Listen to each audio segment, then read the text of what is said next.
Win Column fam, we back. It's part 2. We giving you 4 risky players to go after in your fantasy league. It's my boy Dev, and you taking it over because I gave mine. I mean, you taking over this thing because I gave mine. That's just, and this is your players. Yeah, a few players, you know what I'm saying? A few swap outs. Right. I was all over the place with this. I still am. I still don't know which way I want to go. I have a few options, but... So I want to make it clear. The 4 players is a quarterback, a running back, a wide receiver, a tight end, who may be ranked low due to certain risks, but we say, or Devin says in this case, go after it. And I'm going to vet these picks, and we're going to see. I didn't really vet your picks, so I didn't know we were vetting each other's picks. We kind of ran out of time for the vetting, but this time we're going to do some vetting. I wish I could have been vetting too. Maybe you did a little bit. All right. But we got time now. So your 4 starts with quarterback. Who's your quarterback? So my quarterback for this risky / reward, which I kind of misjudged the topic as far as the risky part. I think at least on your quarterback, you good. I'm good there, right? Yeah. Shout out to, our nigga, family member, Wink. Oh, yeah. You know what I'm saying? I don't mess with this guy. But yeah. My quarterback is Daniel Jones. Danny Dimes is what my nigga likes to call him. As some call him. You hate Daniel Jones. I don't hate him. You don't him, fuck with Daniel Jones at all. I don't hate him, but hey. You know what I'm saying? But yeah, that's my quarterback for this risky / reward pick. Okay. A lot of upside to what's coming forward with Daniel Jones, in my opinion. A lot of additions. They pretty much made some of the most additions in the league this offseason, as far as on the offensive side of the ball and slightly on the defensive side of the ball. So Daniel Jones, additions of course, Kenny Galladay, who the Packers know pretty well. You know what I mean? So I do know what he can do. He can't, as long as he stays healthy, it's shown that he can be all right.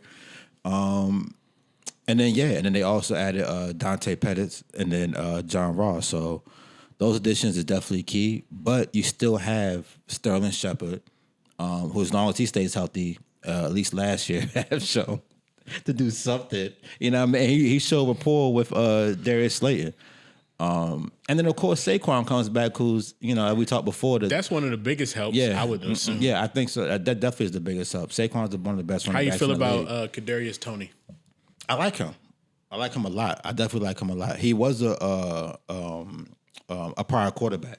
You know what I mean? So sometimes when it comes to those kind of players where they were quarterbacks and then that transfer has been to successful recently. Yeah, exactly. Transfer to other positions. You kind of know what the quarterback is looking for, so you change things up. So I think that's a great pickup for them as well, guy out of Florida. So, when it comes to quarterback, Danny Dimes, to my man, I think it's a risky, reward kind of player. I feel like you got something to say about that pick. Today's NFL, it's like that's why I went out there with Carson Wentz for MVP and for my pick on this the other time. Quarterback's going to do it for you regardless. A quarterback can throw for 4,000 yards these days, especially if the conditions help for it to happen. I don't think the Giants will be a sorry team, but I think that they'll still have the conditions for that to happen. And in fantasy, all you need is the stats. It doesn't matter how I really feel about Daniel Jones as a player. Yeah. I'm not super negative on him, but I think that is he a franchise quarterback? I think that's a resounding no. Yeah, I think we got to wait and see. I mean, it's his 3rd year in the league. You know what I'm saying? A lot of players peak or don't peak within their 2nd to 3rd or 4th year in the league. So you can make arguments for guys like that. Like the first one that comes to mind is Drew Brees. As far as a guy who started and kind of struggled. Like a late bloomer. Peyton Manning. Alex Smith was Peyton Manning had the rookie year that was bad, but and after from that on, okay. It was. I don't think it takes 3 years. How long Josh Allen been in the league? Last year was his 3rd year. So, yeah. That was his best year. Baker. But I feel like Josh Allen was showing that he was that guy in other ways. I don't know, man. I don't know. But like I said, I don't think that's what's important. So I think that that's a good. You said I didn't bring up too much of the defensive side of the ball. This is what they're talking. Right, which is all you need is the stats. That's all I'm talking about. All you need is the stats. And, so from risk reward, I can't really knock that pick. It doesn't matter how I feel about Daniel Jones as a player. Okay, respect. I like it. Yeah. This next pick, you gonna be my friend the whole pick, all these picks? No. And hold on, I can't announce it. You gotta announce it. Who's your running back? So my running back is Antonio Gibson, running back for the Washington Redskins. Again, that's where it comes into risky / reward. Like, you know what I'm saying? Is he risky?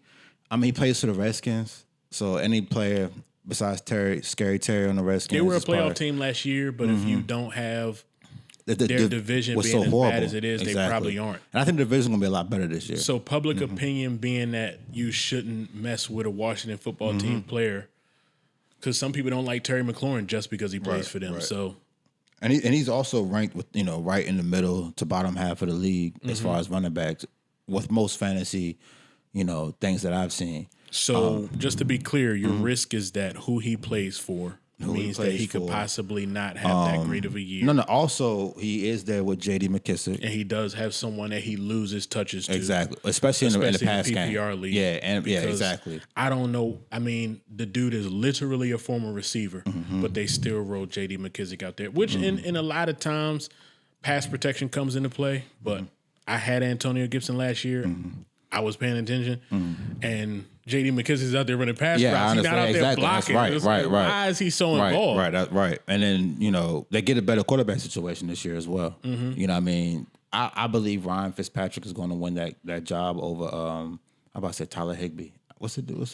The rookie? I don't care what his name Whatever is. his name is. Ryan Fitzpatrick is going to be the starting quarterback of that team. He played well in that playoff game, this mystery person that we're talking about right now. Well, I can't remember what the fuck his name is, but I don't care. Against the Patriots. I think it's Hinkie. Against or some Tyler like Hinkie. Yeah. Against the Bucks. I kind of knew, but I just was going to roll with it. Fuck it. Not that important. I don't care. Yeah, man. Antonio Gibson is a great running back. Let me stop with these adjectives. He's a good running back. As far as when it comes to this top running back, which is why he could be worth taking a shot on, even if you think that his team sucks, you don't like his quarterback situation, and you don't like J.D. McKissick. Yeah, he's a fast runner. I can roll with that. So although I don't know why are you hating on because it so much, I'm not hating on it. He's not a risk. He a guy that I'm out here like.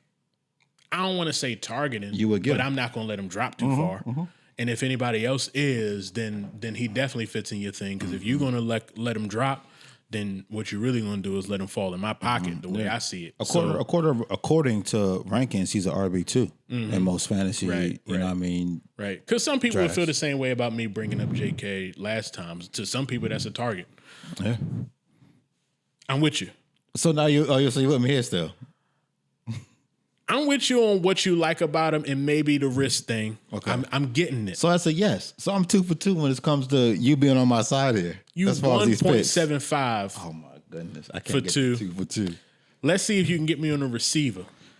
All right, so receiver, I was going back and forth for a lot of players. I'm going to keep it a buck. I initially went with Kenny Galladay. Right.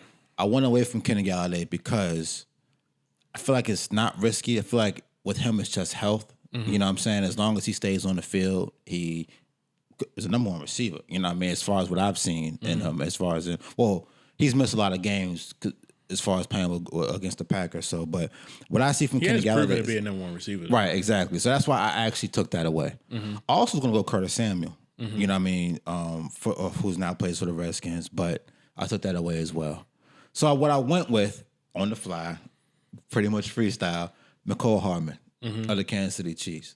For obvious reasons, of course, Sammy Watkins is gone. You still got DeMarcus Robinson, who I don't think is the guy as far as the second receiver, third receiver, if you include Travis Kelce. And all the talk around Kansas City is that he's going to be the number 2 receiver. And we got a offense and a team like Kansas City and Andy Reid.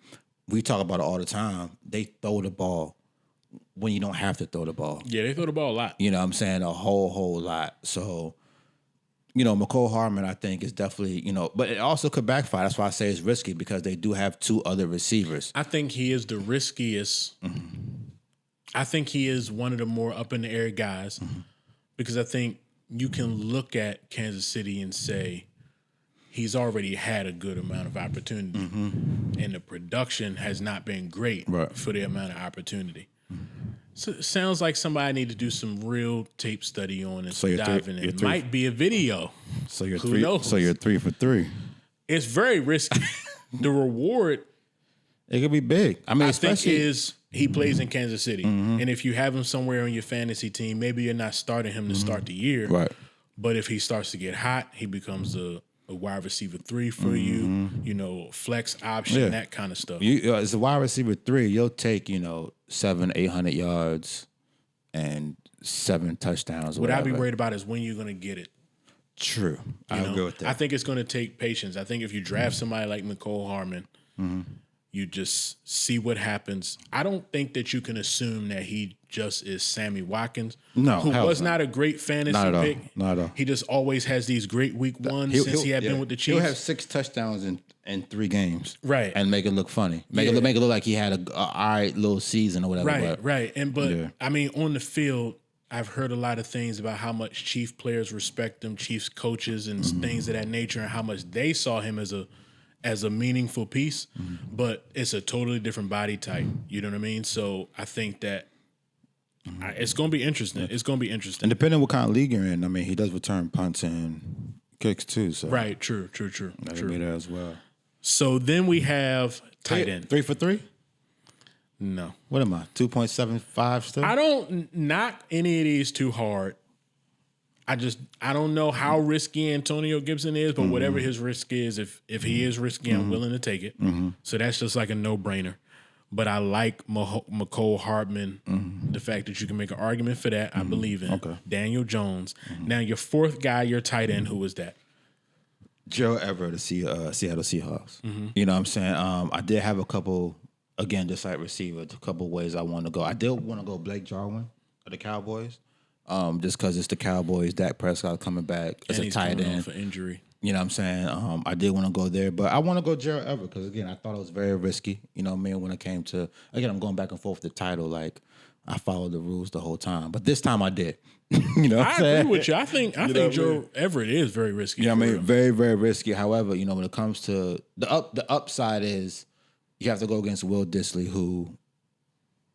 But he keeps getting hurt. Yeah, what has he shown? You know what I mean? Like, as far as even being on the field or even when he's on the field, them using him in the way of... When he is on the field, though, he's had some productive games. But Seattle tight end in Seattle is mostly just catch a touchdown. I'm about to say, Seattle doesn't really use their tight ends like that. However, Russell Wilson did complain a lot this year, or this offseason, I'm sorry. You know what I mean? And I think they're going to try and air it out a little bit more. Chris Carson coming back healthy, you know what I mean, may...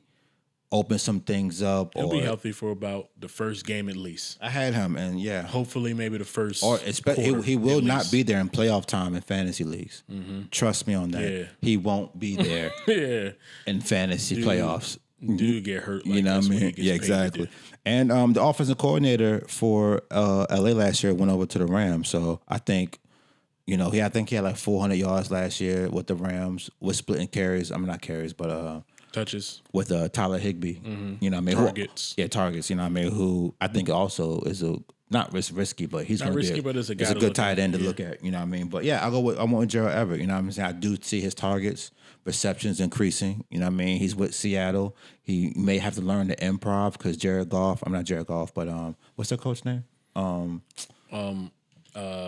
Very, very time oriented. We'll figure it out. You know what I mean? Like on play with his play calling. McVay. So Sean McVay. You know what I mean? No, that was his old coach, Pete Carroll. Right. No, I'm saying no. He was with McVay where everything was time. Yeah. You know what I mean? Time passes, time plays. Where he come over to Seattle and it's pretty much backyard football at times. Oh, that's a good point. So we don't have a lot of time left. So I will like to say that is a very good point. Gerald Everett is a little risky because also I don't know if he's performed up to his talent level. Right. So the question is, will the new system, well, not exactly with the same offensive coordinator, it may be very similar, but the quarterback change and hopefully a bump in playing time. Right.